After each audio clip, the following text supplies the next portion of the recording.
Hi, this is Roman. And Angel. And Nora, the editor. And you're listening to Cinema Strolls. The film podcast about forming an opinion and regretting it later. Or not. Or not.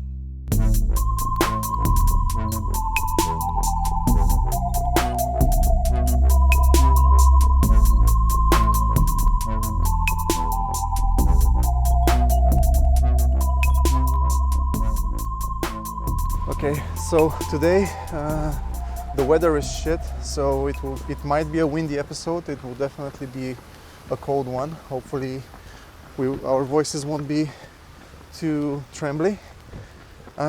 We just watched The Secret Agent, the newest film by Brazilian filmmaker Kleber Mendonça Filho.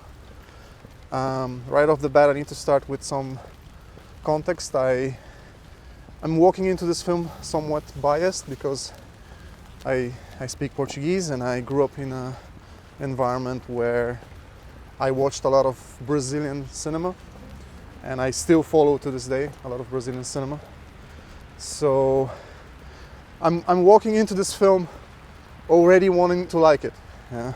And also there's certain things that might get lost in translation. At a certain point I actually stopped reading the subtitles. So I'm not sure how much nuance is getting lost when translating this into Bulgarian.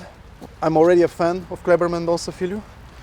What have you watched of his so far? I think only Pictures of Ghosts? And the short film. Which the one? Green Vinyl. The Green Vinyl. Green Vinyl is very cute. It is very cute. A small little... It's a small little La Jetée-like Yes. kind of film that he made for zero money a long time ago.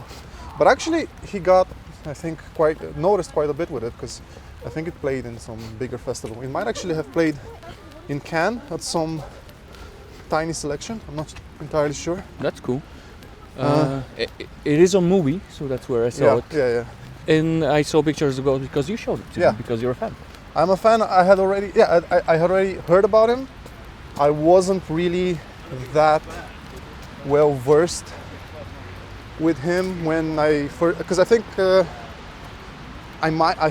had seen his first film way a long time ago, but I can think probably around the time it came out, which is Neighboring Sounds, which I liked, but upon rewatching it recently, I liked it even more, and I recently rewatched his entire filmography, which is why I'm coming in with more awareness of what he does, what his obsessions are, than usually with most filmmakers we talk about on this podcast.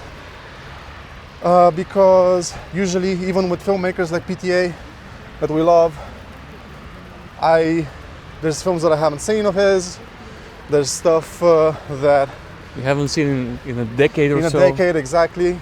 So all this to say that I'm overly prepared for what is supposed to be a podcast about immediate reactions. I really love this film that we just watched.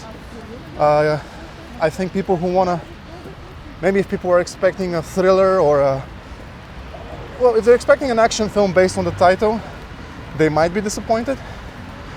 But yeah, what did you think about The Secret Agent?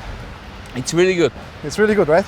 It's pretty goddamn good. It would be really nice if something this good had come out of Bulgaria.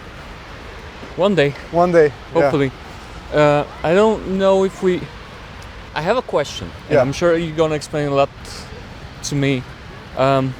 Certainly based on the few things I've seen from him, I can see some of his obsessions and some of the things he comes back to. Mm-hmm.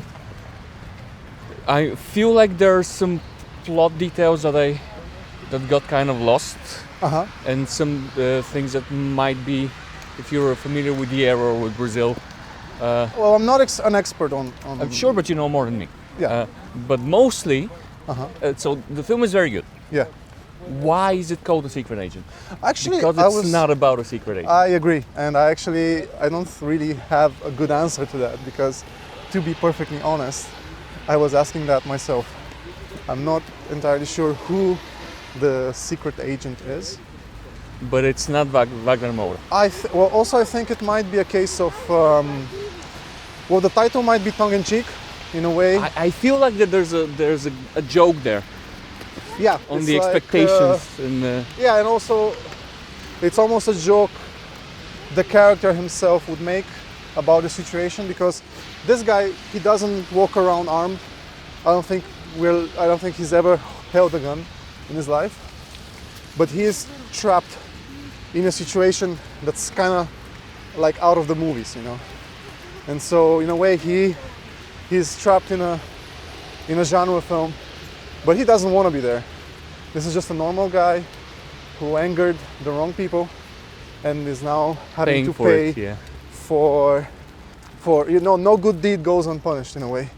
And this is one film where we should be careful about spoilers, I think, for reasons that, you know, for several reasons. There's several things that this film does that. Yeah, but how are we supposed to? Okay. Well, we'll just leave the spoilers towards the end, the second half of the podcast, and also we can probably avoid, on this one, we can avoid talking about the very ending too much, because. But those are the juiciest things to discuss, though. Okay, well, I would feel bad if people listen to this podcast as a replacement to actually watching the film. You know what I'm saying? Oh, I get it, but I really hope that they will see it and maybe come back to the episode to hear the discussion. Then what we can do is we can give a nice little juicy spoiler warning when we get to it. Yes. And yes, before yes. that we can talk about things a little more vaguely. Okay. Let's see if we can walk somewhere where it's not too noisy. Yeah, it's raining, I'm sure. It's raining you and can it's hear cold. the sound. We just spent 2 hours in Brazil. 2.5? 2.5 hours in the warmest weather, and now we are brought into our reality, Yes. which is certainly more, I don't know, it feels more like we are in a sort of drabby Eastern European film. Exactly. From Brazilian cinema to Bulgarian cinema. in one cut. So, like overall bird's eye overview. Yeah. The film is very long, but you will never guess it because it's very engrossing. Yeah. The acting is great.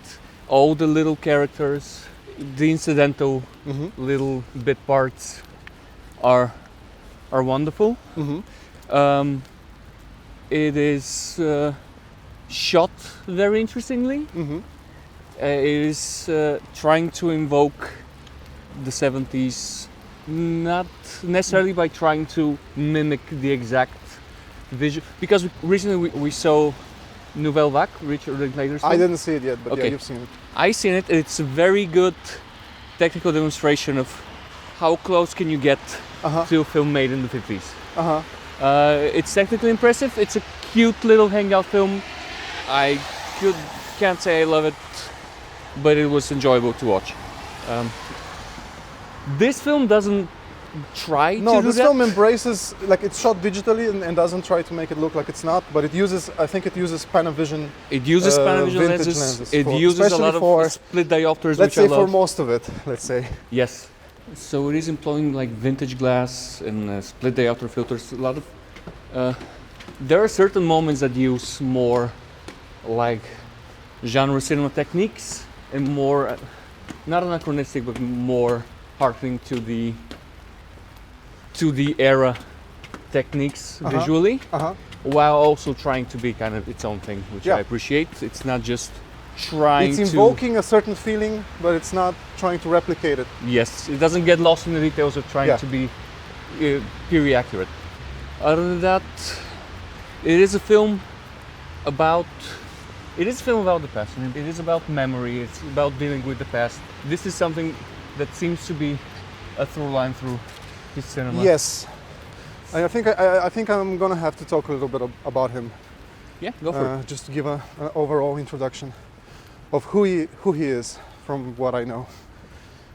He used to be a film critic.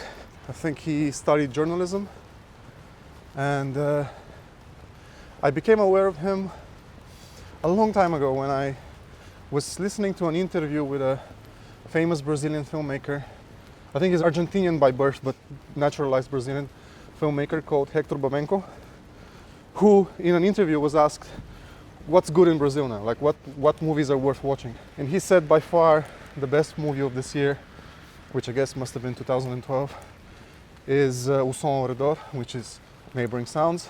I like Hector Babenco a lot, so that kind of piqued my interest. Was Hector Babenco the one who did the Curse of the Spider Woman? Exactly, and Pichote, Yes. which is one of the most depressing films you can ever watch in your life. And Carandiru, which is the film about a prison. I think you've seen Carandiru.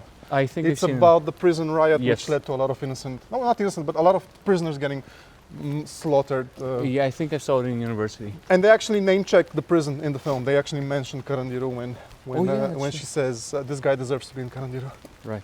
Anyway, so to go back to Hector Babenco, actually, this film starts with a series of still photos, including what I believe are stills from one of Babenco's earliest films, Lucio Flavo, which is another early example of a Brazilian genre film. Interesting. So he kind of pays homage to it, and he acknowledges Babenco. Many years later, I saw the trailer for Pictures with Ghosts, A documentary. which is a documentary film essay kind of thing about the history of the movie theaters in Recife, the city where he is from. And I really loved it. You showed it to me, Nura. Yeah, and I'm kind of preparing a project that's half documentary, half fiction, so I felt it was a good origin point. It's a good thing to study. But then recently I finally got around to watching every film of his, and I'm surprised by how much he keeps doing. He keeps referring to the same set of subjects. Pictures of Ghosts is not the only film of his to talk about the movie palaces of Recife. As far back as his very first film, there's a scene where two characters go into a dilapidated, destroyed movie theater and play act as if they're watching a movie. He's always interested in the passage of time, and he's always interested in using fiction films to talk about real history. And there's a line in Pictures of Ghosts where he voices over, he takes a shot of two guys whispering into each other's ears, and he does a voiceover saying, fiction films are the best documentaries. So I think, actually looking at this film that we just watched, Pictures of Ghosts almost looks like it was part of his research for this film. Yeah. The Senor Alexandre, the projectionist. Is the actual projectionist? Well, no, he's not. The real person died in 2002, but he really looks like him. He appears in Pictures of Ghosts, the person that inspired this character, who was a great friend of Kleber. So he is obsessed with his city, with the exception of Bacurau, which is still set in the same province. And he's obsessed with portraying the passage of time. I'm saying this in the vaguest sense. You know what it reminds me of, Yeah. kind of? So, it's going to be a bit of a jump, Okay. but I'm thinking about Alan Moore. Okay. And Alan Moore yes. was very influenced by a friend of his. I think his name was Ian Sinclair. Uh-huh. I think he's still alive. And they're very interested in... Oh, I forgot the name of the thing. Mhm. But you know exactly what I mean, right? Yeah. The psychogeography, I think, Uh-huh. might be the name of it. I need to double check. But it's this idea of meticulously exploring Mm-hmm. the history of a place that you're connected to. Alan Moore famously never leaves Northampton, his Yeah. city, where he wrote a novel called Jerusalem, Mm-hmm. which is extremely long, like several thousand pages, and it's just about one particular neighborhood Mm-hmm. in Southampton. Through history, every chapter, I think, there's a lot of characters, and they're from different periods and eras of time. And then Jerusalem gets even into later Alan Moore is very interested in, not metaphysics exactly, but you have like heavens and hells and other Yeah. dimensions and other layers of existence Mhm. and history of this town. Voice of the Fire, his first novel, is also about journeying through time but not through place. Mm-hmm. So it's about like Neolithic era, then Asian Rome, then medieval times, all set in I think it's still Northampton, just one little place of geography. So I feel like Kleber is doing something similar. Yeah. Because I don't know how conscious he is of it, but he's very aware. And Ian Sinclair does that for London. Yeah. Exploring the history of London, like every cobblestone and every little street throughout the ages. Yeah, so it's interesting that someone who's so regional in their filmmaking actually became one of the most successful Brazilian directors internationally. In some cases more successful outside of Brazil than his own country. I mean, obviously part of this is like when a festival like Cannes anoints you and decides that you're the next big thing. And everything that comes out of it. But I see why this specificity is attractive. I think so too. I think it's better to be very specific about a certain area and maybe lose some people than to try to be too sort of digestible internationally. And clearly the film works even if you don't know the context. Yes, the film is very approachable. Like it is easy to follow. It is very well paced. It is very engrossing, and you don't need. It tells you everything you need to know. Yeah. To get the broad strokes of the story, but if you know about the director, if you know about Recife, it's an additional. Additional layer of satisfaction, I guess, as a viewer. Absolutely, yeah, absolutely. And everything I know about Recife, I know it from him. Yeah, he's the spokesperson of Recife cinematically. Yeah, which is wonderful. Maybe. I mean, there might be other. Actually, there are other filmmakers in it. I mean, it's the whole north area of Brazil, from what I know, is actually developing cinematically quite a bit. That's great. Because for the longest time, Brazil was very centralized in its media output. Everything is either São Paulo or Rio. And this is a different sort of perspective. There's a few other things that I want to say before we get into the film proper. Go. I feel like Kleber is definitely, I don't know how deliberate he is in this, but he's definitely a response to what happened with Brazilian cinema post City of God. I love City of God. City of God is a very important film for me, but I can recognize the ways in which it has aged poorly, and it has influenced the more attractive aspects of City of God have been co-opted by less intelligent films and media. Tony Scott pretty much got his late style from City of God. This is pretty much confirmed, I think. There's films like Elite Squad, which I don't like, even though they're quite critically acclaimed, but I think they portray violence and poverty in a very problematic way. It does feel exploitational. At a certain point, when I see my 10th film set in a favela that's shot mostly handheld and lingers on gun violence as opposed to delving into systemic problems, you start to notice a trend.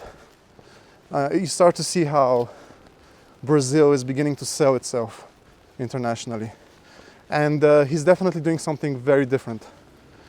His characters are usually from a middle-class background, much like he himself is. And they are good people up to a point, and they are aware of their privilege up to a point. And his films usually trust the viewer that they don't need the problematic aspects of their characters to be explained away. Like a lot of his films have people say and do problematic stuff without ever being called out in a didactic sort of way. You just get it. If you pay attention, you can understand that this is a criticism. It's just not like, it's not pointing fingers in a very obvious way. This film is a little different, but yeah, I mean... Before we go to the new one, can you tell me, because before you saw that one, you told me that your favorite film of his was, his third film? No, his second film, Aquarius. His second film is so far honestly, this might be my favorite film now. Can you tell me about the other one? So, there are not that many films in his filmography. So it's Neighboring Sound, which is one of those hyperlink movies where you have a bunch of characters interacting in a neighborhood. And slowly you begin to see the parallels and it kind of comes together. I have a question. Yeah. Maybe we'll cut it from the episode. Okay. So you won't ask. I remember seeing a Brazilian film. I have no idea if it's favoring sounds. What I remember from the film is there was a woman living in an apartment building, and the only image that was kind of stuck in my head, this is when I was in university, was that she turned on the washing machine. That's the film. That's the film, right? Yeah, that's the film. Okay, I've seen that part of the film, so I've seen the beginning of the film. Oh, and it's stuck in my mind, but for whatever reason I never saw it. Is there a chance you might have seen an early short of his, which has the same scene? It's possible. It's more probable, probably. Well, I don't know. Why would you have... No, it's more probable that you've seen the feature film, actually. But he did that thing twice, in the short and then in Neighboring Sounds. Okay. It's a very memorable image. Yeah, that's the film. That's the film. Okay. Interesting. And then his second film is Aquarius, which really, really won me over. I watched it recently for the first time. I liked it, but then I started going about my day and I kept thinking about it again and again and again. It's one of those things that kind of grow on you.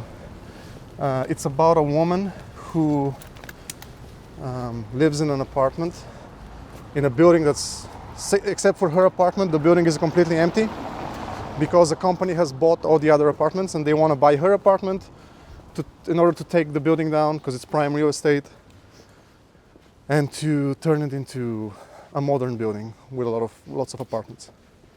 And she says no. So the construction company starts a war again with her, basically. That's the film. It's a drama film. It doesn't really go into any overtly genre direction, although there are some allusions even to body horror at the end, which I don't want to spoil. But the film stars Sonia Braga, which is one of the more famous Brazilian actresses. She hadn't acted in Portuguese in like 20 years or something. This was her Brazilian comeback. And when I describe the plot, I guess one might picture like a working class hero. So the film actually pulls the rug under you when you realize just how privileged this woman is. Which isn't to say that she's not in the right a likable character or in the right. But the film makes a point of the fact that the only reason she can even entertain the idea of fighting back is because she has privilege and she has connections.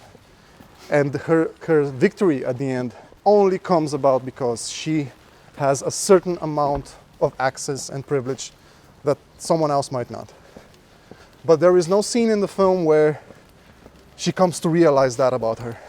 It's just there for you to notice or not. And in that sense, all of his films require you to lean forward and to pay attention, which is something that I really, really respect. Also, I think he's really good with actors. I mean, that's something that, I think Brazilian actors in general tend to be amazing, but he is really good at getting performances out of people. Yeah, Wagner Moura is very good here. I haven't seen him in a lot of things, and I've seen him speak mostly in like American English-speaking roles, I think. Yeah. But he is very, very good here. Yeah. He's very likable and nuanced. I remember we talked about Aquarius, and you told me that one thing you like is the complicated characters that he built. The character of Wagner Moura. Yeah. Marcel, or what was the other name? Wait, I spaced out now. Yes. Marcel is his secret nickname. Yes. Which we'll get into why, but... Yes. He is not that complicated, I think. No. The people around him are. No, and Kleber has actually talked about this in interviews. Like, he wanted him to be a classical hero in many ways. Yes. He wanted him to be a classical protagonist. And he's a guy who wants to go about his life. And he has principles that he holds on to, which end up destroying him. But yeah, sorry, go on. I just found that interesting that he is this kind of classical hero. Mm-hmm. And the people around him tend to be the more complex ones, which is something new for him, I feel. Yeah. But he pulls it off very well. So, what's the story of the film in broad strokes? Well, the film actually takes a long time to get to it, which might be off-putting to some viewers. I don't know. Well, he's too busy building a world for you. Yeah. But basically, Marcel is the assumed name of. We need to Google this because it's embarrassing. Hold on. Augusto? No. Hold on. Armando. It's Armando. I remember. Yeah. So, Wagner Moura plays Armando under the fake name shit, now I forgot his fake name. Marcel. Who is in hiding in Recife as part of something that they compare to an American witness protection program, which I'm sure if you're Brazilian you would know more about it, but it's an interesting case. It seems to be privately funded by some rich patron, and it serves to protect Brazilians from Brazil itself. Yes, from the very corrupt government and police. From the dictatorship, from the corrupt government, which the film doesn't really spend much time explaining how exactly this dictatorship was structured. But this film is very much about how capitalism thrives in that system and how you can't really go against those companies that stand to benefit from the system. Yes. And the witness protection scheme, again privately funded, is kind of scrappy. A way for a rich privileged woman to wash her guilt away. Yes, to try and atone for the sins of her privilege. And I'm sure this is all based in real facts, but I don't know about them. I'm not an expert in the 70s in Brazil. And so this is the question that we had, is why is it called a secret agent when it's about a witness protection thing? It's more of a drama, though it plays with tropes, but also tropes. Not randomly, because these are all people who watch films and who, like, cinemas are part of their lives, so the film is kind of cheeky in a way. Although you don't see them watching any spy movies per se, but no, we did see a trailer. Trailer that says The Secret Agent. Yeah, and it's a French film with what was his name? Not Jean-Michel. Michel Piccoli. Jean-Paul Belmondo. Jean-Paul Belmondo. Okay. Which, coming from Nouvelle Vagues, was funny.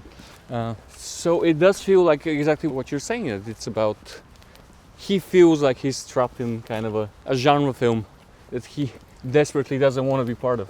Yeah, that's my read on it as of this moment. It's so cheeky. The name is ironic. Because he never despairs. He has a sense of humor, or at least he has a smile on his face throughout the whole film. He is masking sadness with humor. And you might picture him thinking, I'm like in a spy movie right now, almost. Mm-hmm. So it's kind of cheeky. It's kind of tongue-in-cheek, I think. Yeah, I feel so. The opening scene of the film is very good. It's very good at setting the world.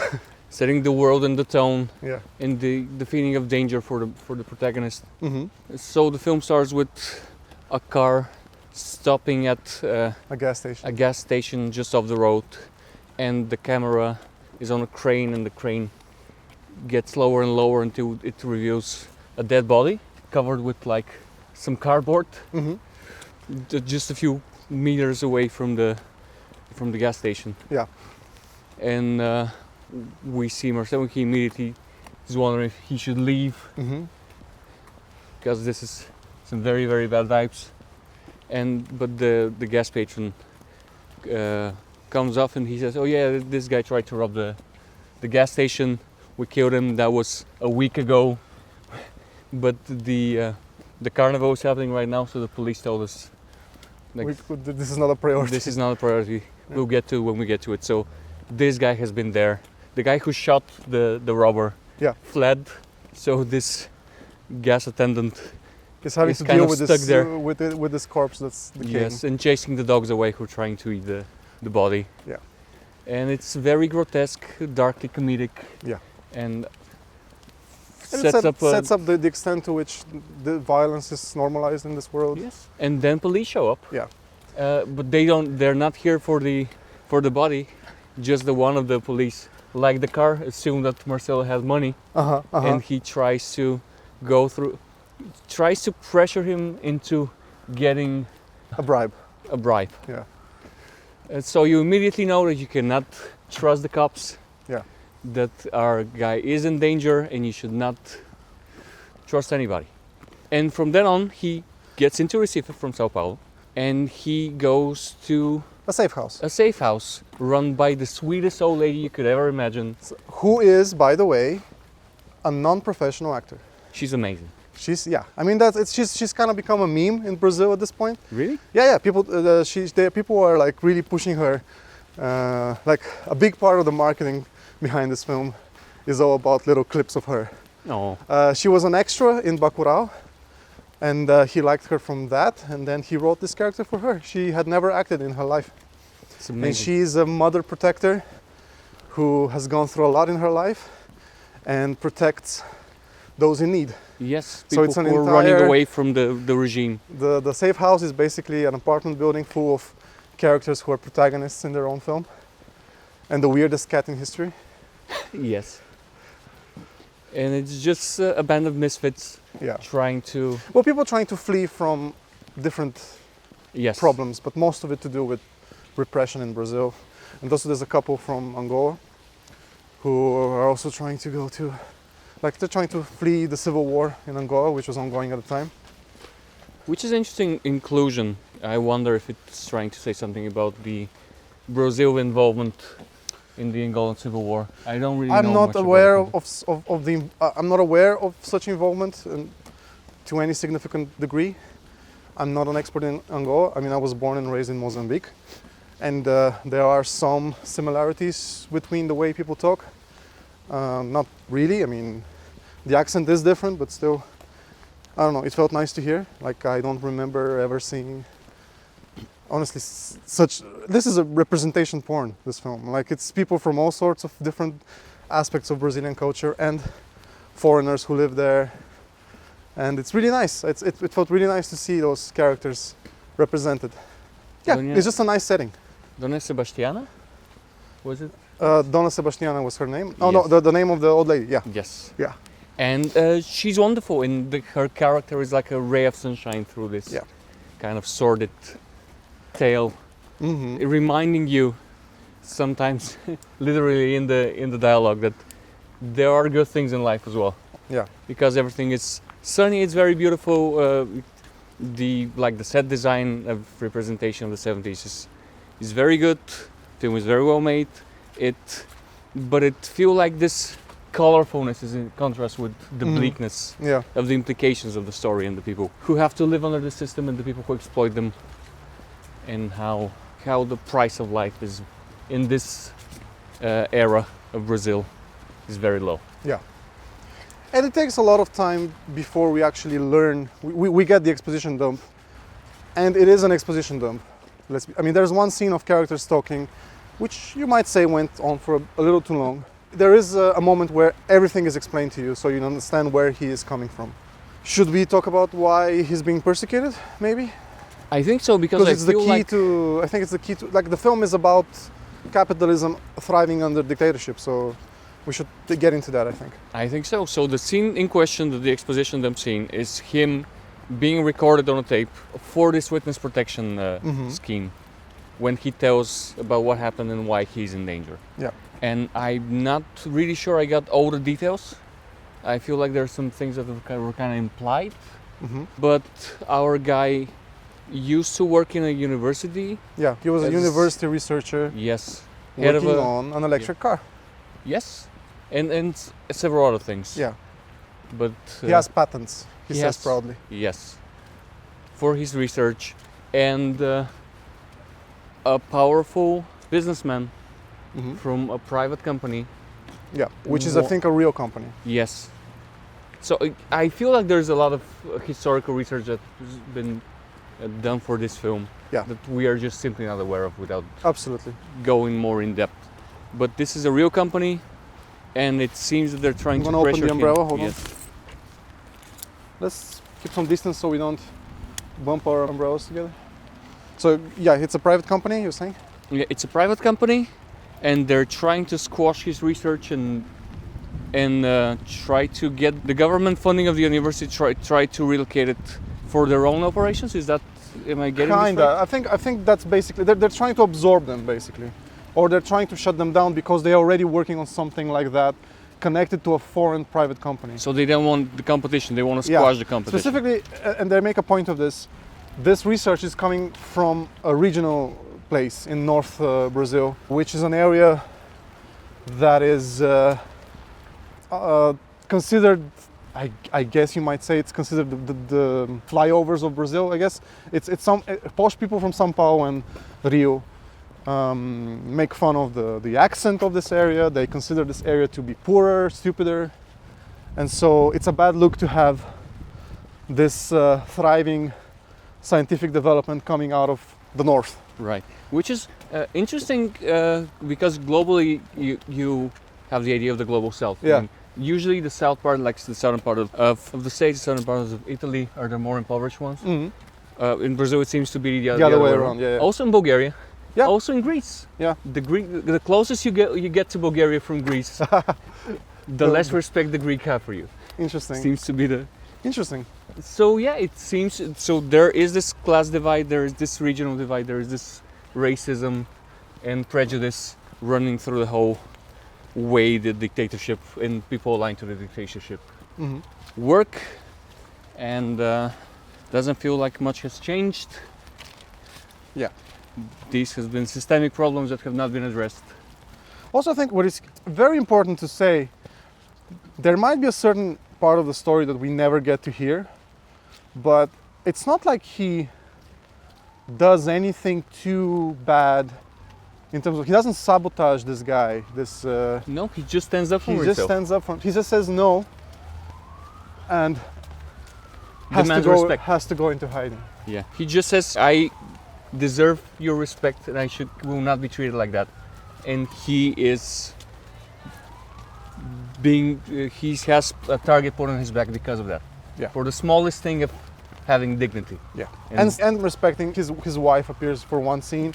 She has since passed away. We never really, do you think it's true that she died from sickness? No. I think she probably was. I feel like the implication is that she was a victim of she was killed, right? Yes. Yeah, because she stands up for him in a dinner scene with this disgusting, vile guy that wants him dead. Amazing casting though, the guy's amazing. He's perfect. Everyone is perfectly cast in this. She's amazing. Yes.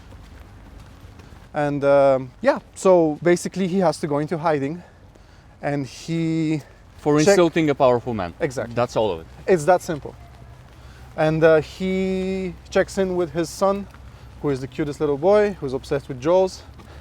This is an interesting thing, the Jaws thing. I can talk about the shark aspect of the film a little bit because I guess there's a lot of shark attacks in Recife. So in at least two of his films, there's a scene where you see the same sign warning against sharks at the beach. So that's a thing that he keeps going back as well. So the kid is particularly obsessed with sharks. There's more reason behind it. It's not just because of the film. It's no, because it is symbolic. of the reality he lives in. Also, the film is like separated into 3 chapters, and the first chapter is called the Child of the Nightmare, the Nightmare of the Child. Yeah, the Child's Nightmare, and the Child's Nightmare is of a shark because he saw the poster for Jaws. But also he keeps thinking about yes a leg, which was recently found inside the shark. And we see the leg being found in the shark, which is very gruesome. Yeah, the film. There isn't a lot of action or violence in the film, but when it is on display, it's very graphic and very disturbing. Yeah, he takes violence seriously. Yeah, it's not fun violence. No, it's never fun violence. I can actually just do a quick aside. No, actually, I'll leave it for later if we get to Bacurau, because even in that film, he treats violence and death very seriously, which is interesting. So yeah, going back to Secret Agent. Going back to Secret Agent, yeah, I think that the shark symbolism is very interesting. It keeps coming back. It keeps the child keeps drawing it. He keeps thinking about it. Yeah. At the end of the film, without getting too much into spoilers, the son discusses how the moment he finally saw the film, the nightmare stopped. So I'm trying to figure out what that means. This yeah, we'll get almost to that. feels we'll like get to that scene. To me, it almost feels like it's exorcism for Kleber himself. Possibly. Finally. Doing the thing and finally exercising it out of his system. Yeah. In a way. Maybe. I don't know. That's maybe I'm completely wrong. This is the feeling I got from this little bit.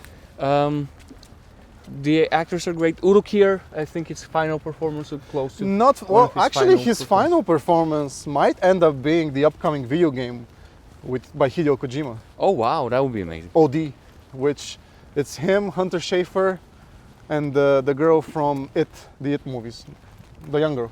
Lillis? Yeah. Yes. So it's an upcoming horror video game by Kojima and Jordan Peele. Oh yes, this is so bizarre. And this might end up being his last performance. I'm really happy in this film, given that he recently passed away, that he does not play a Nazi. Well, the film kind of tricks you into thinking. Well, he does play a former German soldier who is Jewish. And there's a character who is right-wing by definition, because he's a cop.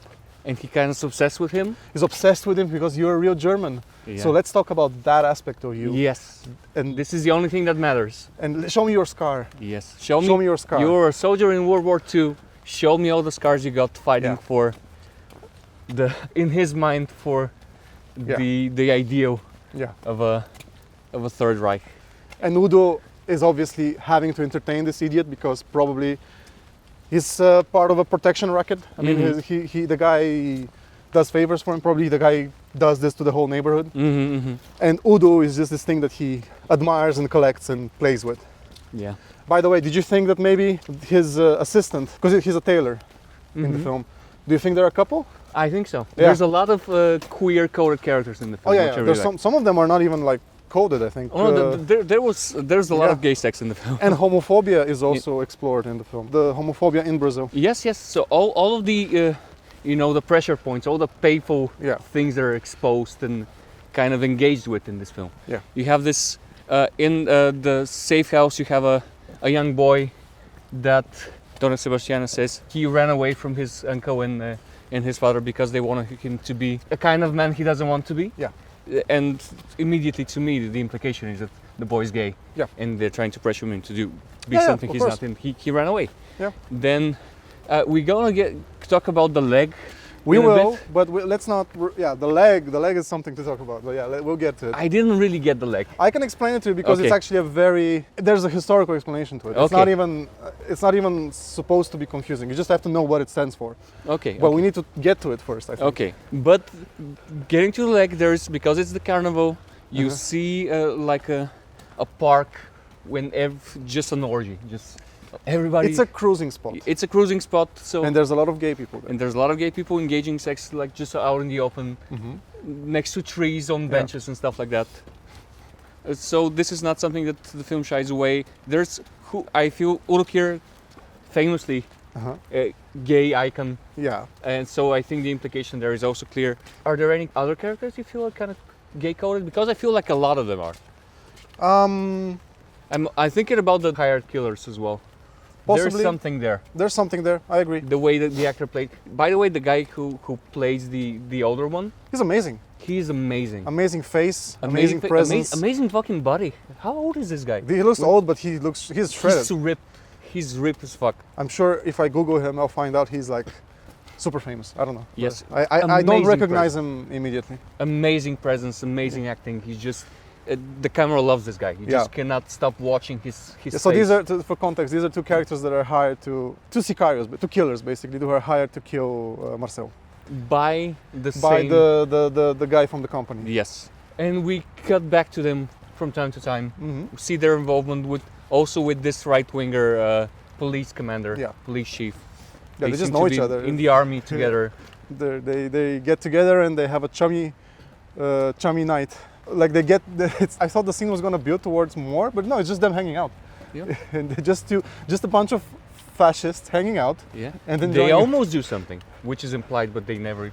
They they say something about going for a walk, but it's which not I'm really clarified what it is. So media implication was that they're just gonna harass some. Which gets us into the leg, I think, Yes. because there's a scene where there's this inconvenient body part, the leg that is found in the shark, which the right-winger cops have to get rid of, and it's never clearly stated why and who that is, but obviously It kind of is. who do you think that is? I mean, it's in the beginning after we see the actual shark, like Oh some yeah, the guy who university they killed. opens it. Yeah, the guy who was shot in the beginning. You mean maybe that's him or no? No. Oh. We don't exactly know why, but we see the cops reading a newspaper. We see that the news of the leg, and then on another page, a missing boy. Yeah. And we see that the picture of a young black man. And he yes, was like, yes, "Oh, and yeah. they do. Yeah. How are we supposed to know that he was a nice boy? Yeah. And Yeah, he does yeah, a gesture with the leg, so we know. Yeah, that's the this victim. is the leg So I missed that. of Yeah, a guy that's they It's killed. some guy they killed, basically. Yes, he's presumed innocence. Maybe later on they found out he wasn't. Yeah. But they don't care. Yeah. Because they're fascist dictatorship, and now they have to get rid of the body part, so there won't be any additional investigation. Which- so now we And they can toss the leg into Yes. the river. So much like tossing a body. They get into the autopsy. And the morgue, Yeah. and they replace his leg. Okay, with we're a- actually we're describing too much. I think we're actually describing I think, a little too much of the plot itself. So just to say, if you can please watch this film first and then listen going forward, because going forward we will probably end up getting into some pretty big spoilers. I don't know, but yeah, the leg is a cow leg, a goat leg. Yeah, they replaced the leg with a goat leg or something. And they throw it in the river. And then. Right, but also, what happens then is also intercut with people reading a newspaper, which is important. Yes. So and there's a caricature. A few days after the initial news of this leg being found, there's an article that comes out in the newspaper, a proper newspaper that is written like a short story. And it's about this disembodied leg that chases people and kicks them. And then you see that visualized by, I think, stop motion? No, it's CGI. Or like cheesy CGI. Cheesy CGI. The leg comes back to life and it goes into a cruising spot for... it's not even a cruising spot because it's quite open. It's just people having sex out in the open. There's also not gay people. Yeah, different configurations. Yeah. Just starts kicking them. And attacking you. Yeah. So I can tell you what the leg is because this is something that he's talked about. Okay. So this is actually a code word which was used by newspapers. I don't know if this is specific to Recife or if it's something that happened in other places, but it's a code word for the man. It's a code word for the police. Okay, the hairy leg? The hairy leg, yeah. So basically tonight the hairy leg attacked a bunch of people that were hanging out somewhere. That means tonight the police showed up and kicked a bunch of cruising gay people in the park. Okay. That's it. It's not more complicated than that.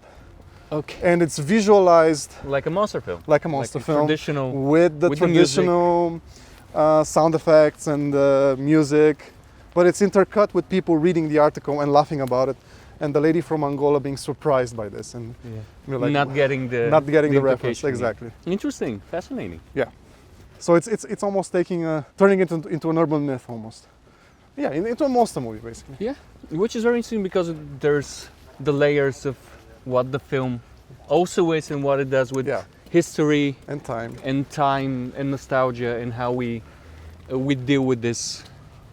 And okay, so is this the place where we start talking about the big thing? Major spoilers. Major spoilers. Major spoilers. Do not stop here. Stop here. Watch the film. Come back again. Don't listen to the rest of this episode. Yes, we spoiled a lot, but still, this is my favorite. This might be my favorite film this year. It's not. To be fair, I haven't seen every film this year. Sure, but it might be mine as well. Fully biased. I came in wanting to say this, and I get to say it now. So, I'm biased. So you're less biased. So you can also say, like, honestly, I think this is. Like, where would you rate this in our films that we've watched for the podcast? This might be above one battle after the other for me. It is. Definitely for me, for because reasons which we will get into eventually when we get to our retrospective episode. Suffice it to say, I kind of fell out of love with One Battle After Another. I still respect it a lot. There's great things in it. I think it's really serious filmmaking, but also at the same time, it does a lot of it's still a very masculine, big movie that wants to show you how big it is. Not even to mention the problematic stuff that we will get into in a future episode. I still love the film, but it has fallen out of favor for me. I don't see this happening for this film. I don't see why it would happen. I just think this is a beautiful film that should be seen and will probably get nominated for. I really hope so. It will for sure get nominated for Best Foreign Film. It might actually get a few other nominations in there. I really hope so. Because it's being distributed by Neon.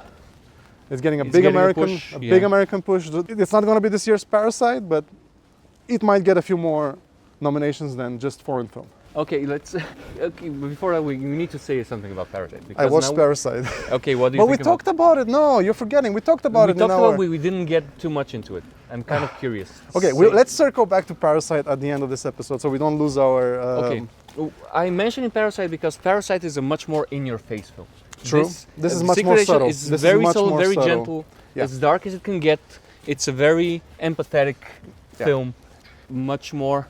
I don't want to say it's a much more grown-up film, but the tone this is a grown-up film. This is my definition of like, you can see that everyone involved is a grown-up. Yes. This is a mature film while still having a flight of fancy Yeah. and reverence for old cinema and traditional cinema Yeah. language, gets to not exactly having its cake and eat it, but Not really. kind of. Because it doesn't really indulge in any of the. Well, any, the monster thing, the leg thing. Yeah, but it's a flight of it's fancy. goofy. It is goofy. cheesy. It's It nice. is cheesy, but it's also interacts with the themes of the film. Yeah. So that's why I'm saying he gets to indulge in Yeah. genre filmmaking Yeah. in the context of something much more serious and big. Exactly. It's much more like a novel, like serious People literature. people have mentioned that this film feels novelistic in a way. It is. Yeah. Like a very good novel. If you had told me this film is based on a huge novel, then I would have believed you. But it's not. It's an original film. It's an original screenplay by him. And good on him for that, because it's well. I think Thi- it's very well written, very well. This kid, acted. I think he's 56 years old. This kid is This, gonna go this kid is going places. I hope he never makes a Hollywood film. I get the feeling he doesn't need to. I don't think he's clamoring for that. I hope He's gonna get some offers.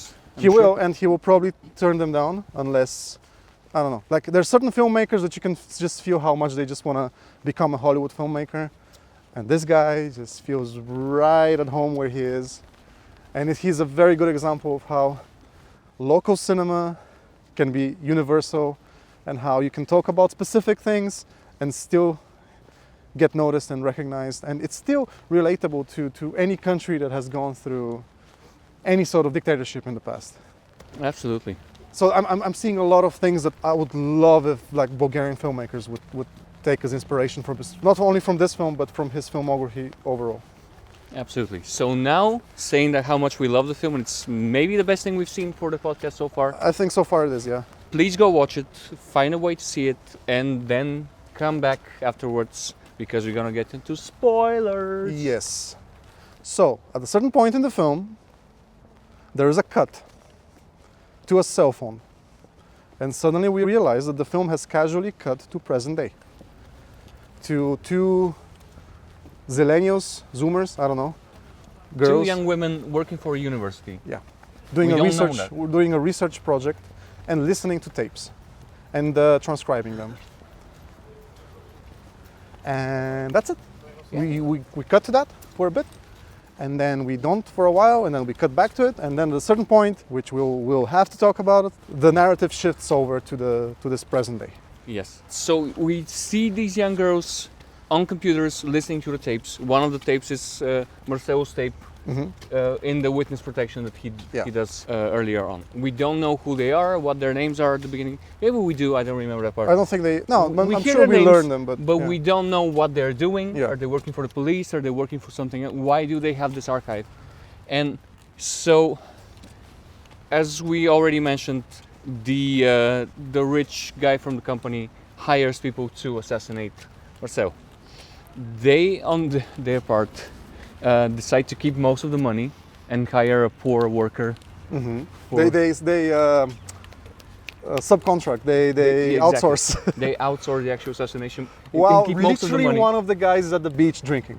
Yes, That's hilarious. it's perfect. Yeah. And they get like 60,000 crores. What was it, the name of the?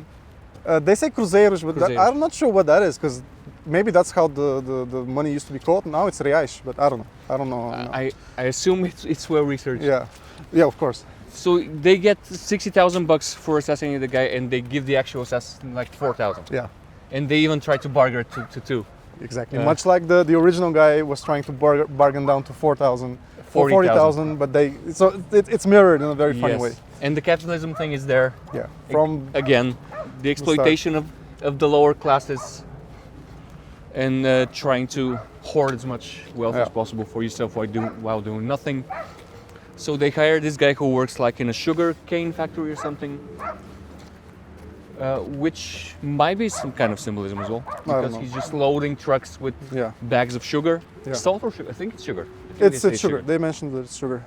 And so he finds the place where Marcel is working, which has been given to him as part of the witness protection in like an archive. And there's also this interesting archive of him trying to find the papers of his late mother Yeah. as a kind of a proof that she So existed. Marcel's fake job, which is a real job, he actually gets a job in a place where they give out identity cards, and he's trying to. He has a side mission throughout the whole film, which is to find proof of his mother's existence. And I feel like there's important like symbolism there. There's certainly the film is trying to emphasize on this, because once he's discovered there by his assassin, he goes back and tries to find it again. It's super important to him. It's super important to him that he's running out of time. He might not be able to have another opportunity, and it's very, again, the memory of the people in his life.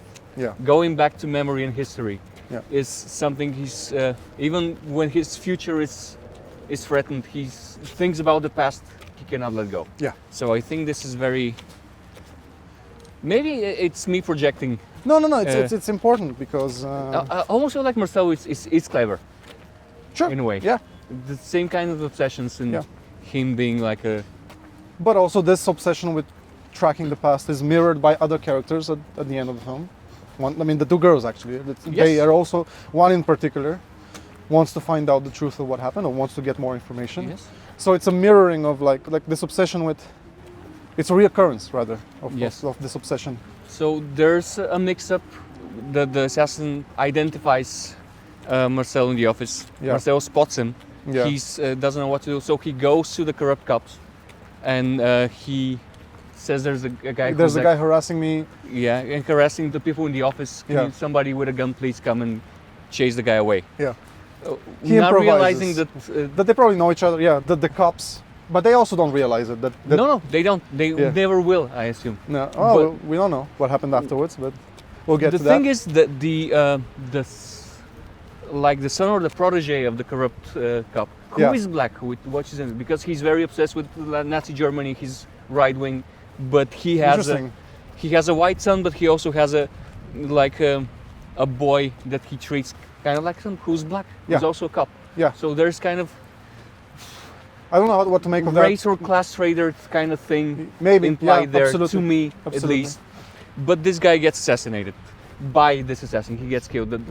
The protege of the corrupt policeman is assassinated by the working class guy who was hired by his friends to assassinate Marcel. It's a whole comedy of errors. It's a whole comedy of errors, very ironic, that never gets resolved. There's a protracted chase sequence afterwards where the boyfriend maybe, or like adopted son of the... But also kind of very queer-coded as well. Yeah, the implication there. One of the two original... This is getting confusing. So one of the two original assassins who subcontracted the sugar guy... The older guy with the mustache Yeah. has his stepson with him, who's also a partner in his crimes. And he chases the sugar guy. Yes. So we're seeing what could be the climactic chase sequence of the film, but it's not with our main character. No. It's with two side characters who are aligned, but also at odds. And it ends with the sugar guy killing the original assassin, the Bob, the young boy. Yeah. And then we cut back to the present. And very unceremoniously, we are shown that Marcel was killed maybe the same day. Yes, I didn't notice. I didn't notice if the clothes are the same, but possibly the same day. We just cut to a newspaper a photo of him being killed, of his dead. body, on the street. How did you react to that? How did you feel? Found it a very interesting choice. Yeah. The way it's been denied. The viewer is being denied the closure of seeing this, the catharsis. Unfortunately, this is the one thing that I already knew that was going to happen, because I was listening to too many Kleber interviews, and he spoils it in an interview. So he says he just couldn't sit down. He couldn't picture himself writing that scene. He tried to write it, and then he gave up. He just didn't want to see the guy die. So that's why he chose to... I mean, that's what he says. I'm sure he also did it because it's more interesting that way. You spend all this time with the guy. Yeah. You spend like 40 to 50 minutes with him without even knowing exactly what his deal is, why he's going through the thing he's going through. You just build this empathy for him, for the people around him, and for the situation he's in, and then, which is mirrored by what the girl is going through, listening to his story and people talking about him. Yeah. And she wants to know more, and she doesn't get to know more from the source. Yeah. And we are in the exact same position, just very matter-of-factly. She just scans the newspaper and sees a picture of our protagonist. This whole Yes. time our protagonist is now just dead. Yes. I mean, it's kind of reminiscent to this has happened in other movies, obviously, but here it hits really hard because the guy is really likable. Yeah. It's not like To Live and Die in LA, where what happens to a guy who kind of has it coming to him. Not To Live and Die in LA, no? That's the To Live and Die in LA? the Friedkin film. Friedkin film, yeah. Well, one of the guys dies there. Well, yeah, but he's still the protagonist, and then he just dies. Yes. Or I guess another big example would be No Country for Old Men. It happens to Josh Brolin. Yeah, but we see it. We see the aftermath. We see the guys running away, but we see his body. We are there with the camera. Yeah, true. Here we are going through another character who sees it like in a newspaper. Yeah. So we are getting very removed from his death and any like emotional involvement we could have got with it. It is denied to us. Yeah. And then she tracks down his son, who is played by Wagner Moura again. And throughout the whole film, I was wondering, this is one of those rare cases where a film wins 2 awards at Cannes, both for Best Director and for Best Leading Actor, which apparently doesn't happen quite often. And obviously he's great the whole time. And I'm like, okay, he's giving a great performance, obviously. Objectively, this is a great performance. When do we get to the scene where the big show-off moment, where he becomes the Oscar clip? And as it happens, it's for a different character. Yeah. And he feels like a different character. He is so good. He does a different accent. He does a Recifian accent. I wouldn't have noticed that. I'm not claiming to be an expert. Like Kleber talks about how surprised he was by the fact that he could do it. Yeah. Convincing accent. Cool. He acts completely differently. The scene is shot also in a different style. Yeah. It's much more locked down, observational, much fewer cuts. Different lenses. Completely feels like a movie of today. And it's just a beautiful scene where they discuss. First, they go really hard on the story of his grandmother, the original Wagner's mother. Mm-hmm. And we discover more about her. Why he was so obsessed with finding something about her. Yeah. And then we start talking about Mauricio. And it's just a very low-key, human scene. Who's Mauricio? Marcel, sorry. Yeah, well, I forgot the actual name. And the son is Fernando, right? Maybe, yeah, I think so, yeah. I think it's Fernando. They just talk about the main character of the film. And it's just a beautiful scene. And it's again about memories and stuff. He says that he doesn't remember his father.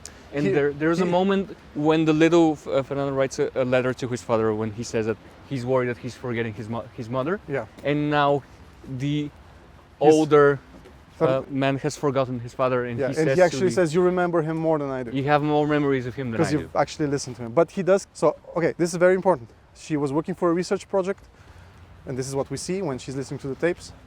But that information I guess that project was scrapped, and the information was taken from her. Yes. Because someone in the government, in the current, Brazilian or maybe Bolsonaro, I don't know exactly when the story happens, the ending. Mm-hmm. Let's say it's Bolsonaro, I don't know. It would make sense, but someone in government felt the material was too sensitive, but she made a copy, and she gives him a flash drive. And he doesn't seem like he wants it. Yeah. Which is the interesting thing. He's a bit standoffish. He's a bit upset by having to talk about this and reliving these things. But he takes it. And one of the final scenes of the film is just his face going through all sorts of emotions. Like he sees her off, he's smiling, waving to the car, and the moment she's off, his face just kind of gets grim, troubled, and he's not sure how to feel in this moment. It's brilliantly acted.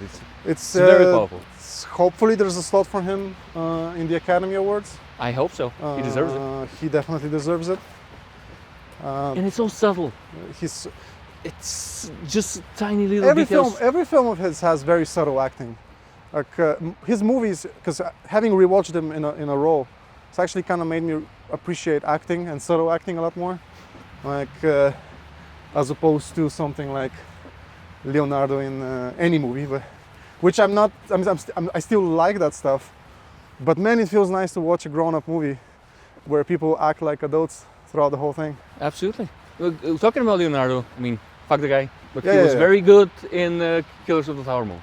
Yes, He played against type. I agree. He was not shouty I agree. throughout the whole time. He was very. I mean, there's people who did not like that. I really appreciated him showing some reservation and some Well, range. that's what happens when Scorsese is directing. Yeah. Well, okay. What means in that particular case? This is an aside, Yeah. but this is not show-offy Oscar baity acting. No. This is not, shouting and screaming and crying. No. It's not Not Anne even- Hathaway in the Les Miserables or whatever. Not a single moment like that in the whole film. No, There is no showy look at me kind of performance in the No. whole film. because it doesn't need to be. They feel like real people, real complex, sometimes very amoral and horrible people. But people who are believable. As people. They're not caricatures. Yeah. They're not Even like Udo Kier, embodiment. who I'm sure has many normal performances, but is more famous for going crazy, right? And being a genre film actor. Guy who's worked from Andy Warhol to Uwe Boll. Yeah. He's done He really did, the whole. he did do Uwe Boll. Yeah, Shit, he I has forgot. several times, I think. Like in Blood Rain 2, maybe? Maybe. I think he's been in 2 or 3 Uwe Boll films. Yeah. He was previously in Kleber's previous fiction film, Bacurau. And in that film, he plays more to what you might expect from him, but here he gets very little performance, but again, a complicated human with a lot of baggage. Yep. And you can say that about every character in this film. Yep. Even the killers. Like, you can see that there's an internal life that we don't get to see, but we feel it's there. I do feel like they're very weirdly queer coded. Yeah, The two of and the sugar guy I don't know. is yeah. a guy who is incredibly poor, and I mean, obviously that doesn't justify killing people, but you can see that what motivates him is probably It's just poverty and struggles. Yeah. So yeah, everybody has an internal life. Everybody feels like a real person in a real place. Even the small bit characters. And as you said, you feel like, especially in the safe house, there's so many movies that we're not seeing. Yeah, absolutely. This is a rich meal. This is a big movie. There's a lot to feed on. There's a lot to think about. And honestly, this is the case for every film of his. Maybe less so Bacurau, but Let's talk about Bacurau. I haven't seen Bacurau. we will. We should do it soon. Bacurau is the only film of his that he has actually co-directed with his long-time production designer. So it's really the visions of two filmmakers, but they are collaborating. They are equally in charge of the whole thing. Bacurau is a film that starts like a drama and then does a drastic genre switch at the midpoint and goes into John Carpenter kind of territory. But what is interesting about it is that whenever a character dies that isn't one of the bad guys, the film kind of stops and people have time to mourn, and the deaths are taken very seriously. The violence is taken very seriously, except for one splatter shot, which happens to a character who kind of has it coming. Okay, so you get one. You get one, You're allowed you one. have the one, yes, but the film treats death seriously. Because I can imagine Tarantino doing Bacurau, like the same basic premise Mm-hmm. is something Tarantino would have come up with, but he would have not tackled violence the same way. Oh, he's not interested in that. I don't think he's not even like, I mean, I don't know, I'm sure he's capable, but yeah, as you say, he's not interested No. in it. Violence is fun. I want to have fun. I want to play with my toys. Yeah, so the violence in Bacurau is not fun. Oh, depending on who it happens to, the violence in Bacurau is not fun. Other than that, I think I shouldn't say anything about it because I think it's a movie it's a popcorn film. It was a big hit in Brazil, like huge box office success. But we should watch it and enjoy it without me spoiling it. And maybe we shouldn't have spoiled all of The Secret Agent, but there's so many it's things to talk about. difficult not to gush about things we love. And this movie, even if you have listened, even if you listen to this whole thing, still consider watching it. Because this is serious work by serious people. It's just masterful filmmaking. Yeah. It's not flashy. Not flashy but at it's all. very engrossing. Yeah. Yeah, it's just the grown-ups in charge. I know. Absolutely. Well, I mean, what else? More movies like that. Yeah, what else can I say other than I look forward to watching his next film? I mean, I'm on board. I'm excited. It's a wonderful feeling because I've had a lot of movie-going experiences lately when I see something by somebody I respect, and I was like, yeah, it was cool, that was interesting, but then you forget about it, or you don't even engage with it. I don't know if I'm that interested in the guy anymore. You had this experience with Bulgarian. I definitely did, yeah. Noura hated it as well. I didn't know that. I actually never talked to Noura about it. Good to know. Not hated. She was like, yeah, I'm not interested in seeing anything from this guy again. And she also felt the same way about No Other Choice. Which we differ on, but... Yeah, I mean, but No Other Choice is fine. It's fine. It's what he does, but it's not inspiring. No. And he was, from what I understand, he's talking about it like... his masterpiece or something. Yeah, he's like his magnum opus, something he's been thinking about for a very long time. He's trying to put all the stops and put all his tricks from his sleeve into making this film. And I'm seeing it and I was like, sure, but you've made a lot better films and I hope you get to do a lot better ones. Yeah. And I mean, every filmmaker is allowed to sort of not make a great film every time. But I also felt similar way, Robert Eggers. Robert Eggers? Roger Eggers? Robert Eggers, yeah. Yeah. Nosferatu was very well made, but it's kind of... yeah. I will forget about this film as soon as I get out of it. And also saw Frankenstein. And... oh, yeah. Well, I didn't care for Frankenstein. Yeah, didn't... I mean, not every time you get to make your passion project means that it's gonna come out great. Can we just... I know, because you're wrapping up the episode, please see The Secret Agent is amazing. Let's talk about a few... Yes, best movie of the year.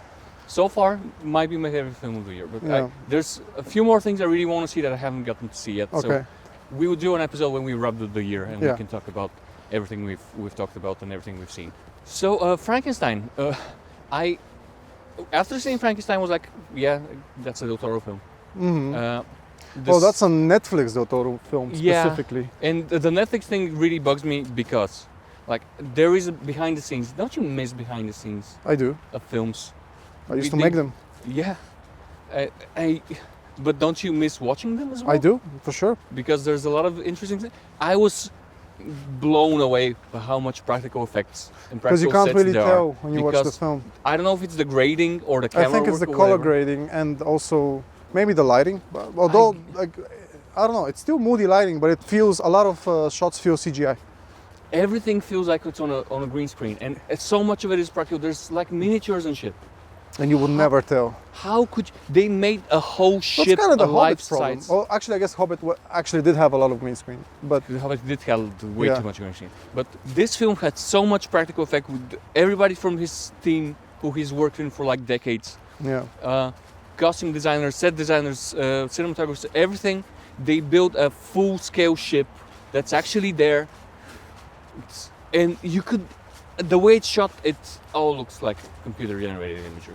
I would have never been able to tell you that this is an actual thing. Yeah, it's disappointing. I don't know if it's the Netflix thing or just his taste in color grading that's gone down this direction. I mean, Nightmare Alley also had a lot of unmotivated, weird greens.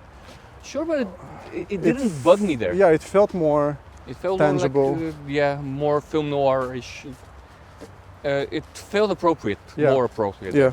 And everything about this film is, I mean, it's fine. Yeah. I didn't hate it, but it didn't like leave any impact on me. And Del Toro is a guy I like.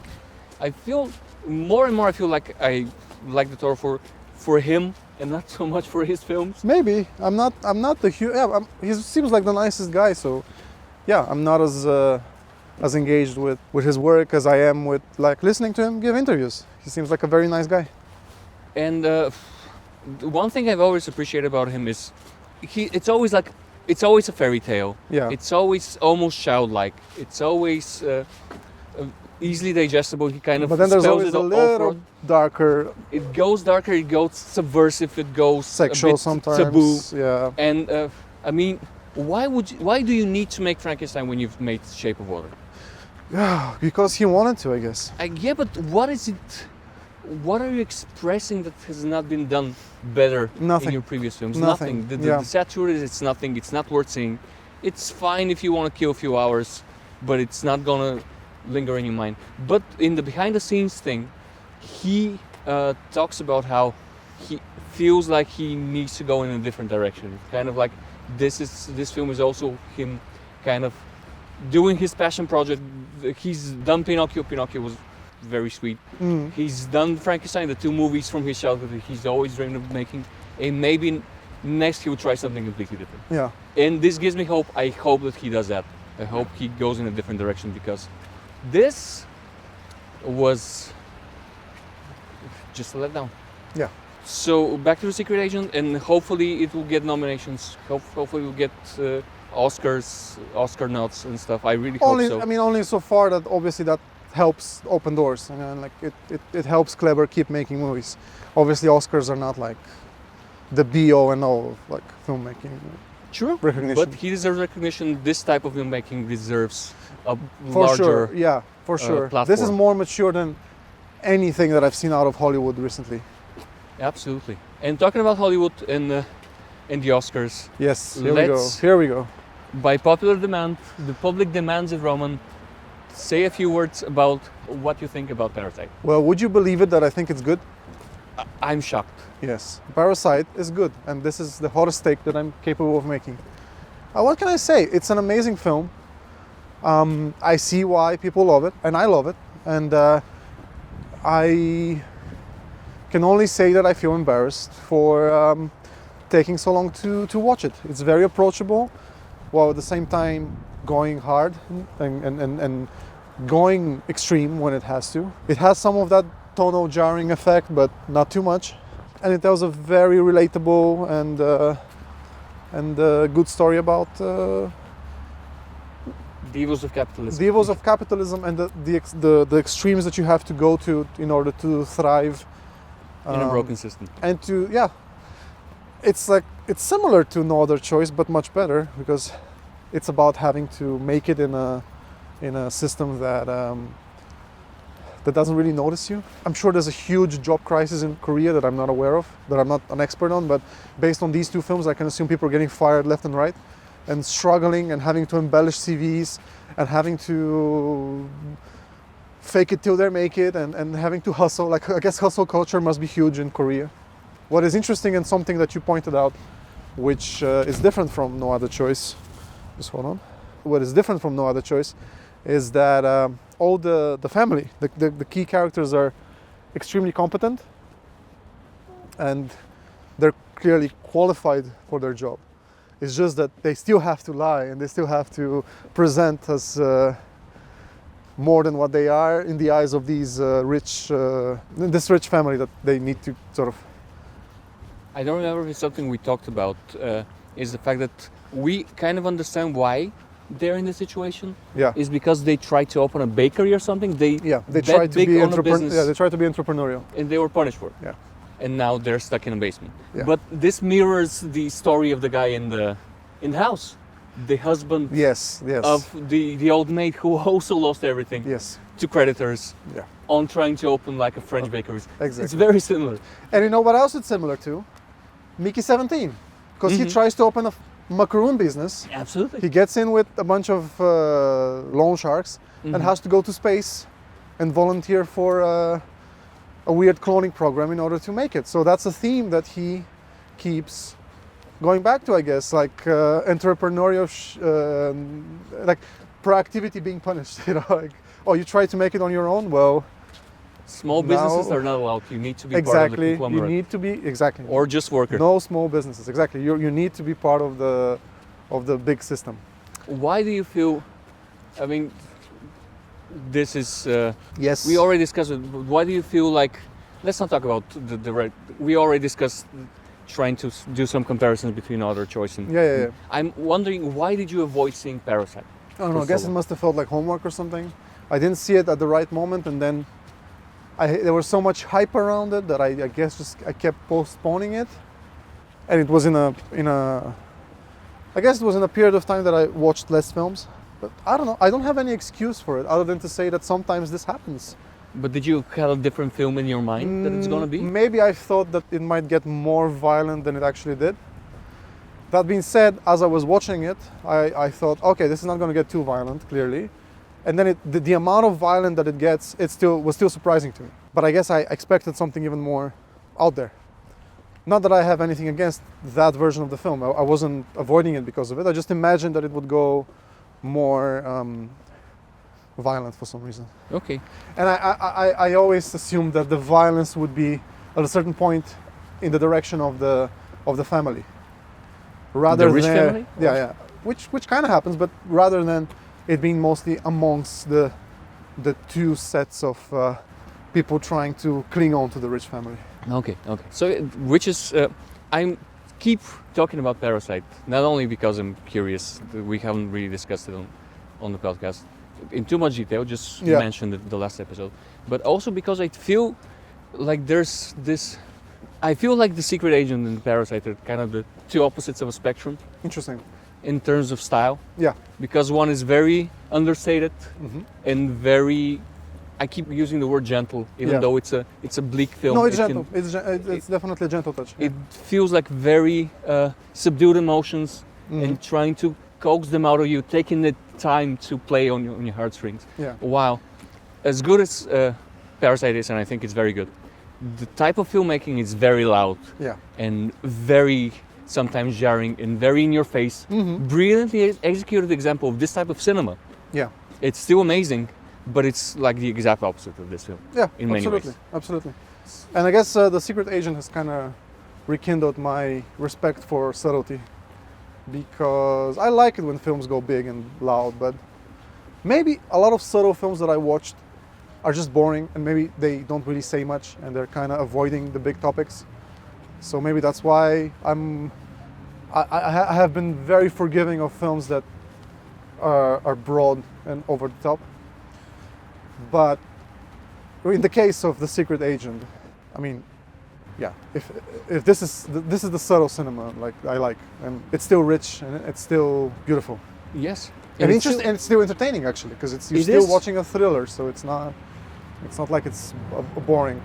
No. Shout out to Kinomania Festival for providing us with the invitations for the screening. They also allowed me to record an introduction to Kleber's work, basically an introduction to this film, even though obviously I hadn't seen it at the time when I recorded it, but it just was more about Kleber. And just giving the context. So this video of me floating in Facebook, which is nice. I'm happy that it happened. I'm really thankful for the opportunity.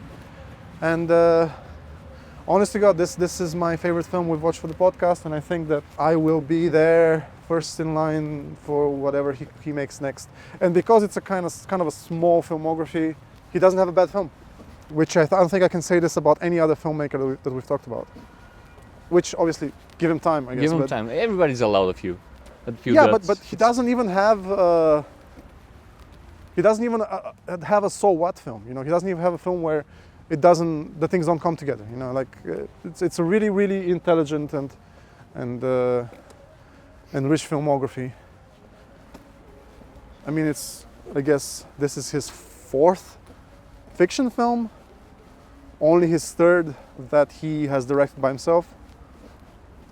So, and overall he has 5 feature films, one of which is a documentary. It's a small filmography, but it's a great one. Yeah, it's very impressive. And it's super inspirational for me right now. What would you like to see, like Bulgarian cinema take from Kleber? What's the problem for you with like most Bulgarian cinema? Well, I mean, it's multifaceted problem, I'm sure. Yeah, it's a multifaceted thing, but I think mostly the unwillingness to be playful with the form and the desire to talk about sad things in a sad way. It's like misery porn in a way, which often feels insincere. But I don't want to single any specific examples out or talk about any specific films. I just often feel like this could have been done in a more interesting way. in a way which pushes the cinematic form a little bit more. And also, a lot of times, the point that the films make is very simple and very much like... They're hitting you over your head with it. Yeah. And it's not done in any And it's creative shit way. that the transition from Soviet regime is kind of bad. Like basically that's it quite often. Doesn't poverty suck, you know? But it doesn't really say much, and I'm for sure doesn't go into any systemic problems. I mean, I'm sure there's exceptions. But yeah, how do you feel about this that I just said about Bulgarian film? I'm thinking about political cinema again because it's We something don't really do it. When we do, it's very on the nose and it's very obvious. Yeah, communism was bad, but also now it's But now it's pretty even horrible. worse, and you know the European Union is not all it's cut out to be. But there's no, as you said, there's no playfulness. No, And I'm zero talking about. playfulness. I'm also thinking about One Battle After Another. Uh-huh. Not so much because when we talked about One Battle After Another, I was still thinking about political cinema. How much I want it to be a better political cinema. Mm-hmm. And this film, which is not, this film, Secret Agent, is very political in a way that's not hitting you over the head with slogans and messaging. No. And it still shows you all the problems that need to be addressed and that they're there in many ways that they haven't gone anywhere. And so this is something I wonder how can it be done more subtly and more engagingly. Also the acting. Why don't we have that good acting? Oh, this is, I wouldn't be able to say, but Brazilian acting is next level. It's not so much why don't we have better acting, like how come Brazilian acting is so good. They have also a history of getting amazing performances from non-professional actors. That is the achievement of City of God, is that it's a whole ensemble cast of first-time actors. I don't know. It's just they're just really good at it. I don't know if it's their acting school or something. I don't know if there's some different approach to coaching actors. I don't know. But they're very natural. That's the thing. The naturality is. The naturality, maybe of the language itself. I don't know. Maybe they just feel like real people who would actually be there, and a lot of Bulgarian acting feels very stilted and theatrical and unrealistic, and it's something I struggle with. It's something I think about when I'm trying to think out the movies I want to make. Yeah. And what options do I have? I'm casting a film right now, and is directing actors like 90% of just the right casting? Possibly. Because I feel like. But also there's, I think preparation is important. Having time to, which I guess from what I know in Brazil, there's a whole separate job that's called basically acting coach, like a guy who prepares the cast, especially the extended cast, even the extras. Like there's a guy who works with them before they ever step on set and talk to the director. Oh wow! That's a whole separate thing that I found out about recently, and it might be worth reading more about it. I think they take coaching seriously. They take preparation seriously, and maybe they can afford more time for rehearsals. I don't know, but yeah, there is a position called preparador de elenco, if I'm not mistaken, which means cast preparer, literally. Elenco is? Elenco is cast. Yeah. Interesting. Yeah, I didn't know that. It's something. If I'm mistaken, I will check. I'll double check and I'll correct myself in a future episode. But from what I know, that is a position that exists in Brazilian cinema that doesn't exist anywhere else that I can think of. Well, it's paying off. It's basically, I guess, a co-director in a way. Yeah. A guy to help the director work with actors. So yeah, an acting coach basically. Yeah, we need some. That's normalized as part of every production. That's cool. That will be very helpful for Bulgarian cinema. It wouldn't. Who would you hire to do that job? I don't know, but there is a need for it. I mean, it wouldn't like solve all the problems because there's. Well, there's also a problem of material, problem of I think time and rehearsal is a big thing that people don't have time for. Yeah, Bulgarian cinema doesn't do a lot of rehearsals from what I know. I guess I'm sure we'll find out as we go forward. For my short film, I actually had the benefit of a lot of rehearsing, but it was a short film with mostly 2 actors, actually entirely 2 actors. So who's to say how difficult it will prove when I get into a bigger cast, into working with a bigger cast. But yeah, maybe someday we'll talk about Bulgarian cinema. We More. didn't go see Made in EU. No. I didn't feel But like we will, I needed another I'll one. definitely see it. I'll watch. Did you see the previous one? I think so, yeah. Do you remember what your thoughts were on it? No, I mean, When was the last time you saw a Bulgarian film that really made you feel like, okay, I'm seeing something worthwhile? Something. I'm afraid to say, to be honest, because I'll say the obvious thing, which is Eastern Place. But I think also I'm looking at it with rose-colored glasses, and I'm sure I'm sure I'm missing something. Anyway, we'll talk about Bulgarian cinema someday. But yeah, long story short, The Secret Agent is amazing. Watch it. And I don't know. I can talk about Brazilian cinema for hours, but maybe we can find another excuse to do that at some other point when we watch another Brazilian film. You have any parting thoughts? No, it's very good. Please go see it. If you stop this episode, if you need to come back to it later on, it's amazing. I feel it's the best thing we've seen so far on this podcast. So far, it is also my movie of the year, and I very highly recommend it. And that's it. And also check out Bacurau. Just check out everything by the guy. Well, yeah, but Bacurau is an easy one to start with, I think. And then if you're into that, then check out Aquarius and his first film, Neighboring Sounds, which might be the film that requires the most Googling if you're not from Brazil. It's the film that requires the most awareness of the context. And that's it. 10 out of 10. Great film. And until next time, bye-bye. Bye.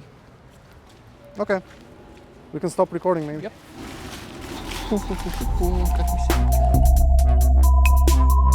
Cinema Strolls is an independent podcast brought to you by Hot Potato Studio. Hosted by me, Roman Pesarov. And me, Angel Radev. Production, graphic design and editing by me, Noura Al-Kadri. Music by Angel Radev. You can find us everywhere at Cinema Strolls.